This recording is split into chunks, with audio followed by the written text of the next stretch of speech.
अफसोस कि जब भी कहीं कोई क्राइम या कोई हादसा होता है तो सबसे पहले हमारी जबान पर यही आता है कि सिस्टम खराब है, हुकूमत को हमारी कोई परवाह ही नहीं है और पुलिस अपनी जिम्मेदारियां ठीक से नहीं निभा रही है।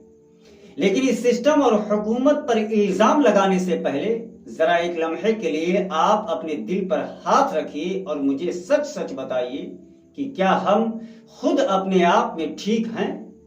और इस बात पर मैं इसलिए फोकस कर रहा हूं क्योंकि आज मैं आपसे एक ऐसी दिल दहला देने वाली घटना पर बात करने जा रहा हूं जिसकी वजह से मेरे अंदर का जमीर मुझसे पूछ रहा है कि जब ये घटना अंजाम दिया जा रहा था तो उसे रोकने के लिए उस वक्त तू क्या कर रहा था? आया उस घटना को रोकने की कोशिश भी की या सिर्फ बेहिस्सों की तरह खड़े होकर वीडियो बना रहा था?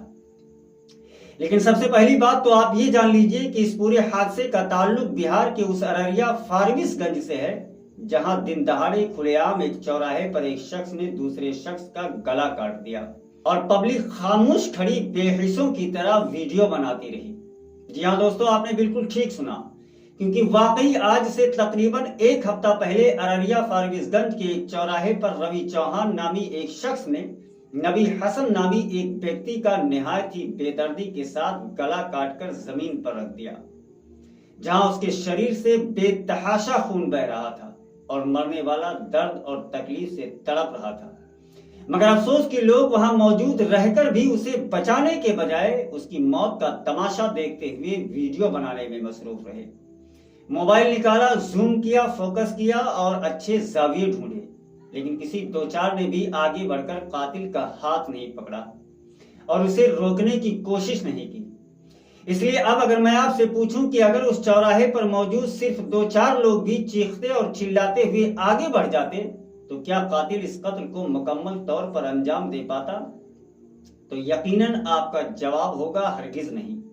मगर अफसोस कि एक इंसान हमारी आंखों के सामने कटता रहा और हम वीडियो बनाने में मसरूफ रहे। काश पहले अगर हमने इसे बचाने की कोशिश की होती और फिर सिस्टम को गालियां दे रहे होते तो भी शायद किसी हद तक ये बात समझ में आती। मगर जब हम मोबाइल उठाकर सिर्फ इस भयानक मंजर को कैप्चर करने में लगे रहे तो फिर सिस्टम और हुकूमत को गालियां देने का कोई जवाब नहीं बनता।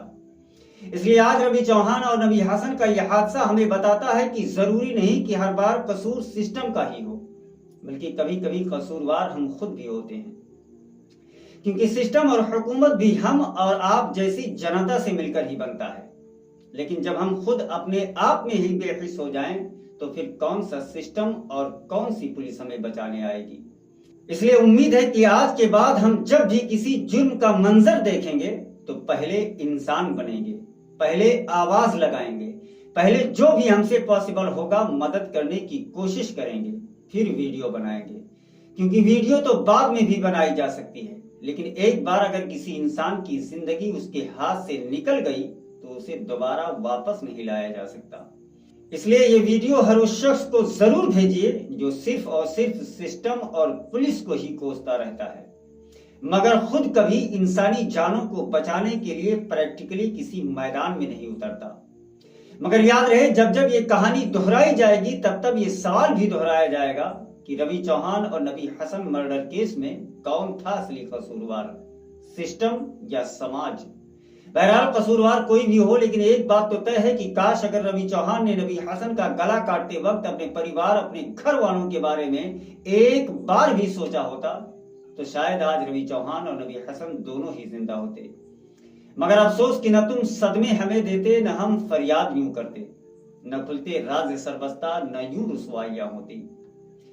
तो आज के लिए बस यहीं तक, लेकिन उम्मीद है कि ये वीडियो आपको पसंद आई होगी और अगर वाकई ये वीडियो आपको पसंद आई हो तो इसे लाइक, शेयर और सब्सक्राइब करके कमेंट करना मत भूलिएगा। बाकी मिलते हैं किसी नई वीडियो में किसी नई और इंटरेस्टिंग टॉपिक के साथ। तब तक के लिए दुआओं में याद रखें। अल्लाह हाफिज।